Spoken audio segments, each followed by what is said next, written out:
এবার আমার একটা কাঙ্ক্ষিত জায়গা ছিল, সেটা যে সদস্য, তো সেই কারণে আমাদের যে না এই যে দেয়ালে আছে, তাহলে এখানে যারা ভ্যালু ডিটেইল হয়ে গেছে না, কেন এটা একটা প্রেজেন্টেশন এভাবে কেউ দেখতে পারবে না।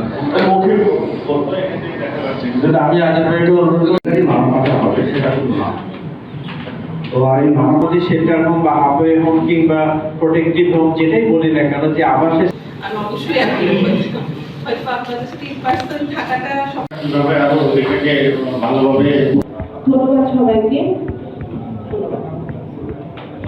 কোথায় আমাদের সহযোগিতা চান, কেউ যদি একটু নোট রাখেন আমি চেষ্টা করবো যে আসলে নিজে বলার কথা আমি শুনতে চাই যে মাঠ পর্যায়ে আপনারা যখন তাদেরকে বলবেন।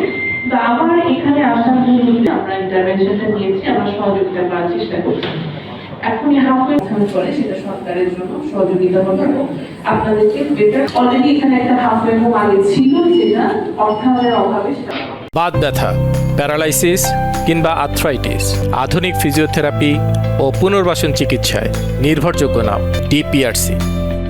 সুন্দরভাবে পুনর্বাসন করার জন্য যে আপনাদের সহযোগিতা এবং আপনার অনুপ্রেরণা এবং আপনাদের যে প্রয়োজন থাকলে সেগুলো আমরা আজকের এই উন্মুক্ত আলোচনা করতে আমরা সেই সাহায্য সাময়িকভাবে প্রদান করে থাকি এবং এই কারণে এই এবং বেনাপুর থানা তারা আমাদের সর্বসময় আমাদেরকে সহযোগিতা করে দেওয়ার জন্যই আমাদের এই প্রয়াস। এবং এখানে আমরা শুধু শেল্টার না, সে হাব এবং হোমটা আপনারা দেখতে পাচ্ছি এবং সেজন্য সর্বপ্রথমে আমি ইউনোডিসি সহবৃন্দ এবং আমাদের সাথে যেসব অর্গানাইজেশনগুলো কাজ করছে, আমাদের এই আজকের শেল্টার হোম যেখানে ভারত থেকে প্রত্যাবাসিত যেসব আপনাদের মূল্যবান সময় দিয়ে আমাদেরকে বাধিত করা। এর আগে কোন অ্যাকাউন্টে দিয়েছেন?